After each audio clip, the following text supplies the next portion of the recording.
Well, these 24 elders rising and falling, this throne burning, the living creatures crying out. Let's move to the book of Mark, chapter 12. What's going to matter when you and I are actually there? Mark 12 and verse 33 is where we're going to start.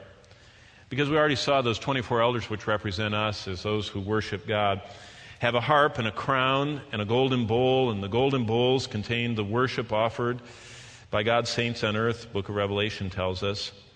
And every single elder and every saint falls on their face before him, and we offer our worship and we throw our crowns.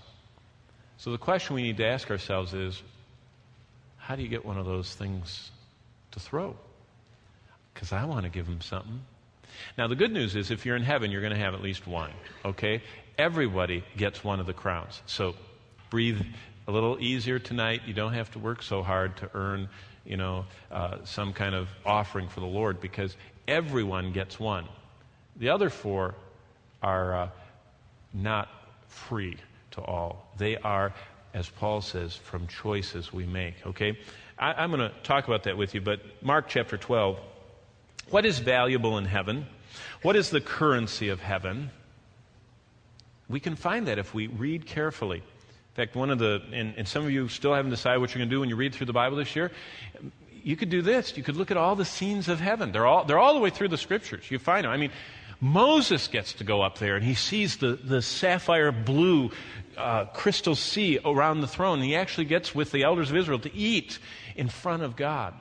What we're doing tonight at communion, only they were having a special meal as the covenant people of God. So you can find heaven all the way through the Scriptures. That's a neat study. If you don't have anything else you're looking for, get a pen and mark that. But what is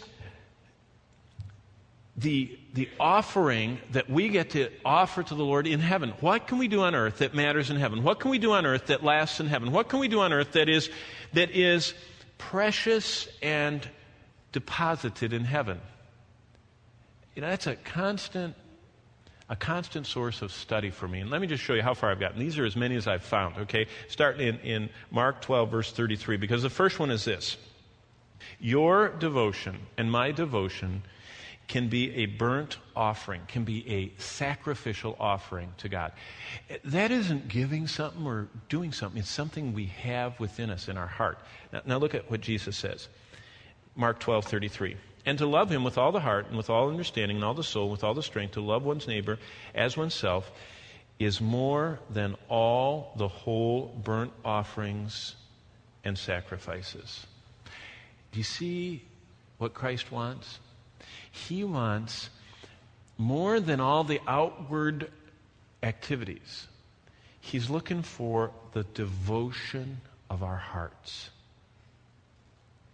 And that's a pretty private thing. Because all of us can go through motions and can fulfill duties, dutifully do our work for the Lord. More than all those offerings and sacrifices is the love with all of our heart, with as much as we understand about God, with all of our soul, with all of our strength, that goes outward into the lives of others. That devotion. Let me ask you this, okay? Just to apply it. Have you offered your devotion up to Christ irretrievably? You remember the whole context as we look at Christ talking here in verse 33. They're asking this teacher, he says, I want to know from the Scriptures. I know it says that. I just want to know how to do it. And what Jesus does is, Jesus tells him, you're not far. You understand that it's a heart attitude. And then the gospel writers record, and we don't have time to look at them, but Jesus has all these people that are irretrievably offering that devotion to him, like the woman that broke the alabaster flask and poured it out. She couldn't get it back. That was a physical picture of what he's talking about here. What have you and I irretrievably, completely, and lovingly given up for Christ? Now, what are some things we can do? We can give him time every day because we love him. If you love anybody on earth, you want to be around them. You want to spend time with them, right? Do you love Jesus so much you want to spend time with him? That you irretrievably, completely give him time? Not time that you're distracted and saying, oh, got 3 more minutes, got to get this devotion thing over with.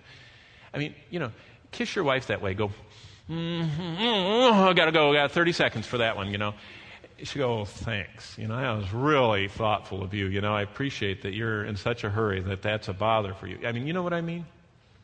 Love, we want to spend unhurried time. Do you want to have that kind of devotion for Christ? That's an offering that we can offer to him. How about giving him our complete attention as we focus on his word and prayer? I don't just mean the time. A lot of people spend the time. I mean that I say, this is your time. You have my full attention. It can be for 1 minute, 30 minutes, 5 minutes, but you're going to have the devotion. See, a lot of people talk about having their devotions with an S. I say, he doesn't want your devotions. That's something you do. He wants your devotion. That's something you have for him. And that's something that Jesus Christ said, you will never lose. You'll never lose your reward if you have devotion, if you love me with all of your heart. Maybe not every moment of your life, but those times of utter, irretrievable devotion to him he loves.